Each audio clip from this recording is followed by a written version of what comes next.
everyone and welcome to the Physio World। आज मैं इस वीडियो में MPT एंट्रेंस के कॉलेजेस होते हैं, नॉट MPT एंट्रेंस के बट ऐसे कॉलेजेस जिसमें MPT के लिए एंट्रेंस होता है, प्लस ऐसे कॉलेजेस भी जिसमें डायरेक्ट एडमिशन्स होता है, but mostly we will talk about the colleges which has entrance for their colleges in MPT। Okay, so I will share my experience in this video and I hope that it will be helpful for you guys and it will guide you in a perfect direction and a perfect way. So let's get started. So first college is GNDU, ठीक है, Guru Nanak Dev university.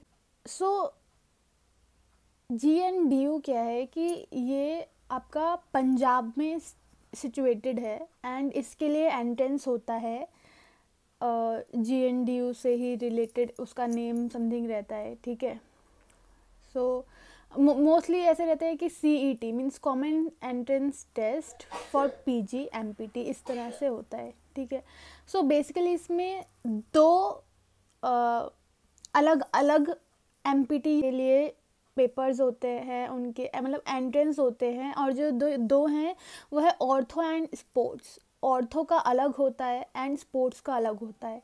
अगर आपको दोनों में लेना है, ortho या फिर स्पोर्ट्स, ठीक है, मीन्स आपका सब्जेक्ट तो एक ही होगा, या तो ऑर्थो होगा जिसमें आप MPT को दोगे या फिर स्पोर्ट्स होगा, लेकिन इन दोनों के लिए ही जो एंट्रेंस होते हैं वो अलग अलग फॉर्म भरने पड़ते हैं और जिसके अलग अलग ही आपको फ़ीस भी भरनी पड़ेगी। अगर आपको सपोज़ आपका ये है कि मुझे GNDU में ही जाना है, चाहे वो ऑर्थो हो या चाहे वो स्पोर्ट्स हो, तो आप दोनों पेपर भरोगे और उनकी अलग अलग अपनी अपनी जो भी फ़ीस है वो दोगे, ठीक है। सो ये नहीं हो सकता कि आपने एक फॉर्म भर दिया और आप ऑर्थो भी ले सकते हो और स्पोर्ट्स भी नहीं। जिसका आपने भरा होगा, अगर स्पोर्ट्स का फॉर्म भरा है तो आप स्पोर्ट्स ले पाओगे, ऑर्थो का फॉर्म भरा है तो आप ऑर्थो ले पाओगे, और दोनों चाहिए तो आपको दोनों के फॉर्म भरने पड़ेंगे अपनी अपनी प्रेफरेंस के अकॉर्डिंग। और इसमें कोई भी स्टाइपेंड नहीं होती मास्टर्स में। एंड अगर आप पंजाब में ही हो कॉलेज के आसपास तो इजी है, लेकिन अगर आप आउटसाइडर हो तो वहाँ पे आपको हॉस्टल में या तो हॉस्टल ले सकते हैं या फिर वहीं पे आपको PG या फिर फ्लैट देखना पड़ेगा अकॉर्डिंगली, ठीक है, अपने budget accordingly. So this is about GNDU और इसकी पर्टिकुलर अपनी फ़ीस भी होती है। सो या it's all about GNDU। And अगर आपके पास और भी इंफॉर्मेशन है इसके बारे में तो आप कमेंट में ज़रूर बता सकते हैं, या फिर कोई भी स्टूडेंट जो कि वहाँ से अपना ग्रेजुएशन या पोस्ट ग्रेजुएशन कर रहा है और कुछ ऐड करना चाहता है तो आप कमेंट्स में ज़रूर ऐड कीजिए ताकि बाकी स्टूडेंट्स भी इसको जान पाए। Okay, so second is JAMAS PG और WBJEE, ठीक है।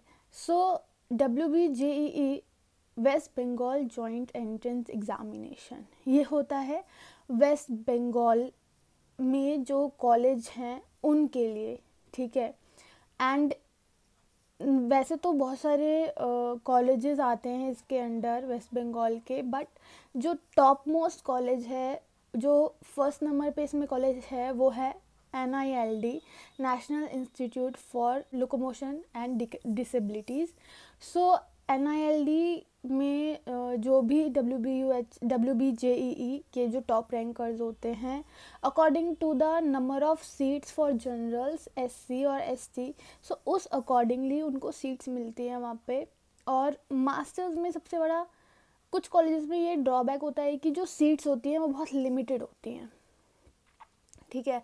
जैसे अगर आप कहीं और अगर मास्टर्स करते हैं लाइक इंजीनियरिंग में, इंजीनियरिंग वाले स्टूडेंट्स के लिए, तो वहाँ पे वो सीट्स बहुत सारी होंगी, लेकिन यहाँ पे अगर आप देखो तो लिमिटेड होंगी, जैसे 16, और जनरल के लिए जैसे 5 सीट्स हैं, इस तरह से होती है। इसलिए कंपटीशन बढ़ता है, और जैसे जैसे जो आपके प्रिपरेशन वाले भी बहुत सारे ऑनलाइन में आ चुके हैं, सो उस हिसाब से भी जो कंपटीशन है वो धीरे धीरे टफ़ होता जा रहा है, ठीक है। सो इस वजह से प्रिपरेशंस आप कैसे करते हैं बहुत ज़्यादा इम्पॉर्टेंट हो जाता है। एंड रैंक लाना, आपको रैंक लानी ही पड़ेगी, तभी आपकी जो सीट है वो पक्की हो पाएगी। वरना अगर आप वेटिंग में हैं, सपोज़ 5 सीट्स हैं और 6 7th है आपकी, तो मतलब फिर भी उतने चांसेस नहीं हो पाते। 50-50 रहता है कि मिल भी सकती है अगर कोई सीट छोड़ता है अपनी, और नहीं भी मिल सकती, क्योंकि कुछ कुछ कॉलेजेस में तो बच्चे सीट ही नहीं छोड़ते हैं। सो बहुत ज़्यादा उसमें डिपेंड करता है कि आपको जो गोल है वो आपको रैंक के अकॉर्डिंग ही लाना पड़ेगा। अपना गोल रैंक को रख कर ही उसके हिसाब से प्रिपरेशन करनी पड़ेगी, वरना तो मुश्किल है। और अगर प्राइवेट कॉलेज में जाना चाहते हैं तो अलग बात है, बट एजुकेशन बहुत वैरी करती है, ठीक है। जो ऐसे कॉलेजेस हैं जिनमें एंट्रेंस नहीं होते, उसमें फिर वो कोई भी स्टूडेंट्स आ जाते हैं, उसमें आप अपना एक तरह से, मैं तो कहूँगी कि हर एक बच्चे को एंट्रेंस देना चाहिए जो मास्टर्स करना चाहते हैं, बिकॉज आपको अपना एक लेवल पता चल जाता है। और अगर आप उसमें मतलब अगर आप अच्छा कर सकते हैं और तो आप और अच्छे के लिए हो सकता है कि ड्रॉप भी कर सकते हैं, बट वो अब हर एक की अपनी पर्सनल चॉइसेस है कि उसको कौन सा कॉलेज लेना है। वैसे तो एटलीस्ट आपको अपने ईयर में जिसमें आप ट्राई कर रहे हैं मास्टर्स के लिए, एटलीस्ट आपको 6 to 10 कॉलेजेस के एंट्रेंस भरने चाहिए, या फिर ऑप्शंस में कुछ कॉलेजेस भी रखने चाहिए, ठीक है। तो इतने तो रखने चाहिए, ऐसे नहीं कि बस मैंने तो 2 एंट्रेंस भर लिए बस उसमें ही आ जाएगा मेरा, इतना कॉन्फिडेंस नहीं, क्योंकि कंपटीशन तो टफ है। ओके, सो जैमास और WBJEE, वैसे जब WBJEE नाम है और इसको जैमास PG भी बोलते हैं, वेस्ट बंगाल में होता है। तो इसके लिए एक एंट्रेंस एग्ज़ाम होता है, जिसके जो फॉर्म्स होते हैं वो दिसंबर और जनवरी में रिलीज़ हो जाते हैं, ठीक है। आपको वो फॉर्म भरना है।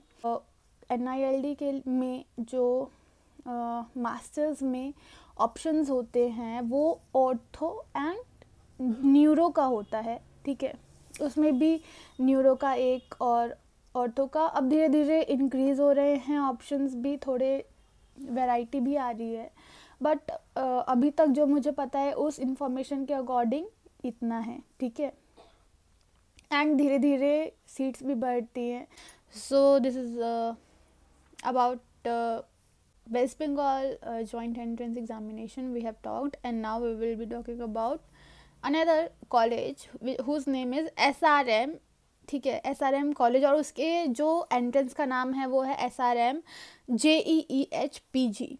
सो ये भी एक कॉलेज है, ठीक है। और इस वीडियो में हम बस इतना ज़्यादा, कुछ कॉलेजेस में जिसको मुझे पता है उसमें हम थोड़ा डीप में जाएंगे, बट बाकी कॉलेजेस जिनके थोड़े मैं नाम बता दूंगी, जिनके बारे में मुझे ज़्यादा नहीं पता। और अगर आपको वो इंटरेस्ट करता है वो कॉलेज, तो आप, या फिर अगर आप देखना भी चाहते हैं, तो आप उसके बारे में थोड़ा और डीप जानकारी जानने के लिए गूगल या फिर यूट्यूब से और ज़्यादा उस पर्टिकुलर कॉलेज के लिए देख सकते हैं, ठीक है। इसमें बस मैं नेम बताऊंगी, वरना वीडियो बहुत ज़्यादा लंबा हो जाएगा। Next college is Manipal. So Manipal में क्या होता है कि मणिपाल टॉप का प्राइवेट कॉलेज है, ठीक है। और इसके लिए एंट्रेंस एग्जामिनेशन होता है, मणिपाल PG CET, ठीक है।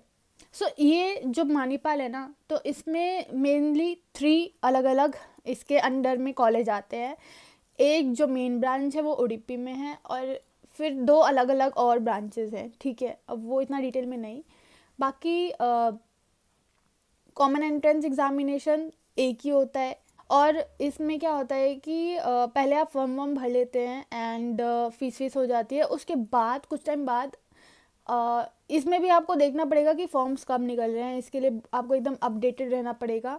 एंड कुछ टाइम बाद क्या होता है कि जब इसका पेपर होता है उससे कुछ टाइम पहले ही आपको आ जाएगा कि सिलेक्ट करने के लिए एरिया, आप एरिया सिलेक्ट कर सकते हो कि आपको कहाँ पे अपना एंट्रेंस देना है। ये इसकी बेस्ट चीज़ है, क्योंकि अगर आप कहीं और भी हो, सपोज़ यूपी में हो और उस टाइम पे आप कहीं और हो, लाइक मध्य प्रदेश हो या फिर कहीं पे भी, तो वहाँ का आप सेंटर चूज़ कर सकते हो उस टाइम पे ठीक है, तो इसलिए आपको फिर ऐसे दूर दूर जाने की ज़रूरत नहीं पड़ेगी, ठीक है। So this is the best thing that Manipal की है जो मुझे लगी ड्यूरिंग द एंट्रेंस एग्जामिनेशन, ठीक है। बाकी मणिपाल में फिर जब आपका रिज़ल्ट आएगा तो उसमें आपको अपना रैंक ऑल इंडिया रैंक दिया हुआ होगा, फिर उस अकॉर्डिंग आपको जब काउंसलिंग होगी तो फिर उस हिसाब से आपको ब्रांच मिलेगी, ठीक है। और अगर आपको मेन ब्रांच चाहिए तो उसके लिए आपको और ज़्यादा प्रिपरेशन करनी पड़ेगी, बिकॉज़ उसमें काफ़ी टफ क्वेश्चंस आते हैं एज़ पर माय एक्सपीरियंस, बहुत टफ। आपने सोचे भी होंगे उस तरह से आ सकते हैं, बट बहुत सारे क्वेश्चंस थोड़े रिपीटेड भी होते हैं, but still main mock test होता है जो पेपर से एक दिन पहले आता है। सो उसको अगर आप अच्छे से प्रिपेयर करते हो तब भी बहुत सही चांसेस होते हैं कि आप जो मेन पेपर है उसमें अच्छा परफॉर्म कर पाओ। Okay okay, so next college is ISIC। ISIC में जो एंट्रेंस का नाम होता है वो होता है IPU CET PG, ठीक है। IPU का ही CET means common entrance test किसके लिए, PG, पोस्ट ग्रेजुएशन के लिए। सो इसमें आपको अच्छा कॉलेज है और आपको मिलेंगे 2 कॉलेजेस MPT के लिए। अभी तक जहाँ तक मुझे पता है एक तो है आपका ISIC ही SIC, और सेकंड इज़ बनारसीदास चांदीवाला। सो बनारसीदास चांदीवाला भी एक गवर्नमेंट कॉलेज है, बट जहाँ तक मैंने सुना है कि उसका प्रॉपर OPD सिस्टम समथिंग कुछ उतना अच्छा क्लिनिकल एक्सपोजर में भी नहीं है as compare to ISIC, and ISIC is the best neuro college, ठीक है।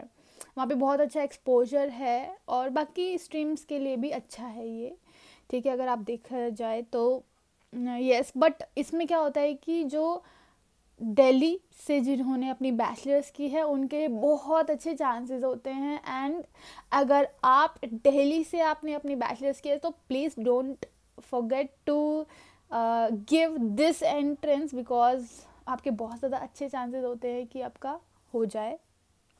और अगर आपने अपनी बैचलर्स बाहर से की है, दिल्ली से नहीं की, सो आई विल रिकमेंड कि अगर आपके पास बहुत मतलब पैसे हैं तो आप दे सकते हो, एक ट्राई करने में क्या जाता है, बट स्टिल जो चांसेस होंगे वो कम होते हैं।